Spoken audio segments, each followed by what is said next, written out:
Jerry and Kate, thanks very much indeed for talking to us. I'd like to begin by taking you back to the events of May the 3rd, on that evening. Tell us how you discovered that Madeleine had gone. As I think people are aware, we were checking regularly on the children, and it was during one of my checks that I discovered she'd gone. I mean, I can't really go into any details about that, but I'm sure any parent will realise how that felt. Did the panic set in immediately? Yeah, pretty much. This is a resort that offers childcare facilities, babysitting facilities. Why then were the 3 young children left alone in the apartment while you were having a meal? I mean, I think if you know the location here, which you've seen, what we did, I think, and we've been reassured by the fact in the thousands of messages from people who've either done exactly the same or said they would have done the same. And for us, it really wasn't very much different to having dinner in your garden and the proximity of the location. I think it's fair to say that, you know, the guilt that we feel having not been there at that moment, irrespective of whether we had been in the other bedroom or not, will never leave us. Do you blame yourselves regularly? Certainly the first few days, I think the guilt was very difficult. But I think as time goes on, we feel stronger, and we felt very supported from that point of view. Is there a lesson here, do you think, to other parents?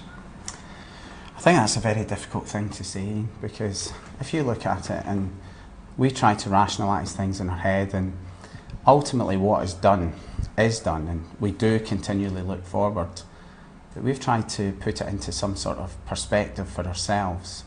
We're in a very safe resort. If you think about the millions and millions of British families who go to the Mediterranean each year, really the chances of this happening are in the order of 100 million to 1.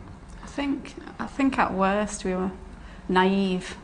I mean, we're very responsible parents. We love our children very much, and I don't think any parent could ever imagine or consider anything like this happening. Were you aware of the big public debate that went on in the immediate aftermath, and were you hurt by that?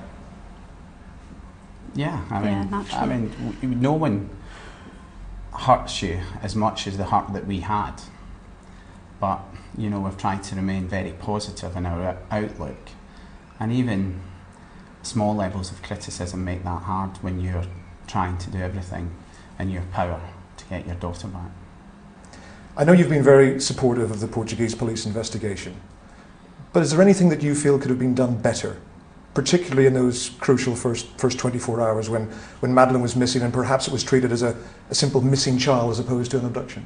I think, you know, we are not looking at what has been done, and I don't think it helps at this stage to look back at what could and couldn't have been done. I think it's fair to say we expected a very British style response that you would expect if you were in a big metropolitan city. But you have to put it in context that we're in a tiny resort. But, you know, that aside, the times for these lessons to be learned will be after the investigation is finished, and not now. You know, it's an ongoing investigation which has huge resources both from Portuguese and the British. They're working very, very closely with lots of expert help, and I know there's hundreds of pieces of information continuing to come forward, and I would strongly like to emphasise we would like anyone who's been in here in the 2 weeks leading up to the abduction to come forward if they have not already done so and upload their photographs, because we want Madeleine back and people can still influence that. Looking back, I mean, did you see anything suspicious in the days leading up to her abduction? Did you notice anything? Have you been racking your brains to try to think whether people might have been watching? We didn't. If we did, we wouldn't tell you because it may be important information, but we didn't, you know. It was such a relaxing holiday, and in fact, as a family unit, up until that night, and with the friends we were here, certainly for us, it was as good a holiday as we have had with the children, up until that point. You have to keep believing that Madeleine is still going to be found. alive and well. Absolutely, and we Do you ever, though, allow yourself to drift towards negative thoughts?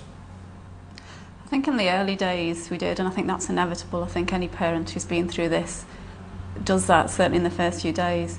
We don't now. We're actually a lot stronger, a lot more hopeful now. And we have to be hopeful. It's what keeps us going and keeps us focused. And what about Sean and Emily? What have you said to them about their big sister? They're really good. I mean, they're at an age really where they're still quite young, and I guess it hasn't had the same impact on them as if they were a little bit older. They do talk about Madeline. They pick up things and say Madeline's, you know, and that's fine, but they're really good. I think that's, you know, something that is, many people have said to us that this is a parent's worst nightmare, and it is. It truly is, and it's as bad as you can possibly imagine. But you know, if all three of the children had been taken, it could have been even worse than your worst nightmare. And we've got to be strong for them. You know, they're here. They do bring you back to earth, and we cannot, you know, grieve. One, we did grieve, of course we grieve, but ultimately we need to be in control so that we can influence and help in any way possible. Not just Sean and Emily, but the investigation. And because of them, the day may come when you have to leave here and go back to the UK. I know you've got no plans to do so at the moment, but how do you think you're going to feel if that day comes and you have to go to the airport and fly back?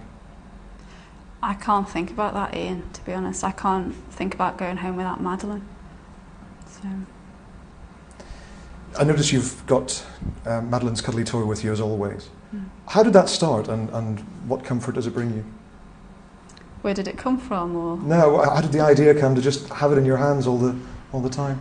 Well, it's something that Madeline has with her every night, and if she's upset or not well, then she has Cuddle Cat. And so it provided me with a little bit of comfort. It's something of Madeline close to me. This is International Missing Children's Day. I mean, I guess Madeline's had more publicity than just about every missing child in the world put together. I'm sure you're very grateful for that. Why do you think it has provoked such enormous public support, of which I don't think we've ever seen before? I think there's a conglomeration of circumstances that have come together in this situation. The fact that we're on holiday, very safe resort, recognised for that. And of course, the world has changed in terms of information technology and the speed of response, you know, in terms of the media coming here and us being prepared to some extent use that to try and influence the campaign. But above all else, it's touched everyone. Everyone. You don't have to be a parent for this to have a major impact on you. And I think it's also been very, very important, and some of the things which we have done and said, which we didn't realise what impact they would have, but so many thousands of people are doing small things to help us find Madeline, because the worst feeling was helplessness, the absolute worst, that we had no bearing on finding her. But once you start to do that, then you start to feel a bit better. And I hope we're going to look back at the end of all this and say that we have done everything in our power, but also that other people are helping in so many other ways and they feel that they are part of it. Does it worry you that people might start to lose interest as time goes on, the media coverage diminishes inevitably? For me, we know that the media coverage is not going to last a long time. It's lasted much longer, and we have been much, much more successful in driving our message out than we could ever possibly have imagined. Personally, I think it's gone beyond that at the minute, and that there is a feeling with many, many people out there that they will not allow this to happen. And we know that, and we pray that it doesn't happen again, but when it does, the speed of the next response and the template we have set will alter it. And there has been so much goodwill and humanity out there that it really has restored, that one evil act actually has resulted in so much good. Where do you go from here? There's talk of travelling around Europe. Have you got any firm plans as yet? We haven't got any firm plans. We're likely to travel in a few places in Europe, but as yet, no definite plans. But you've got no plans to go back to the UK for the foreseeable future? No. I think that everybody has just been incredibly impressed with you as a couple and how you've dealt with this. There was a period after a week or so where you looked as if you were almost broken, and who could not understand that? And then there seemed to be a sort of a strength come from somewhere. Is that a fair point? Is that what happened, and what brought that about? I think that's definitely true, isn't it? Certainly, you know, at the end of that first week, there was so much emotion that we had spent, and we actually had a period where we discussed this openly, that we felt completely devoid of emotion. And the analogy that I like to use is a bit like when we were students and you got to your overdraft limit and you'd gone beyond it and there was just nothing left in the tank. I think physically and mentally were shattered. But you know, as you gradually get more on an even keel, we started to get back into the black. And we'd also worked tirelessly behind the scenes to put support mechanisms in place, including our legal team, the response with the fund, which was really driven by offers rather than us thinking that we needed it. And once these were in place, then it helped us to focus on what we really needed to focus on. Well, everyone who's watching, who's been following Madeleine's case over the past 3 weeks, just wishes you all the best. Thanks very much, Jerry. Thanks very much. Thanks very much. Thank you.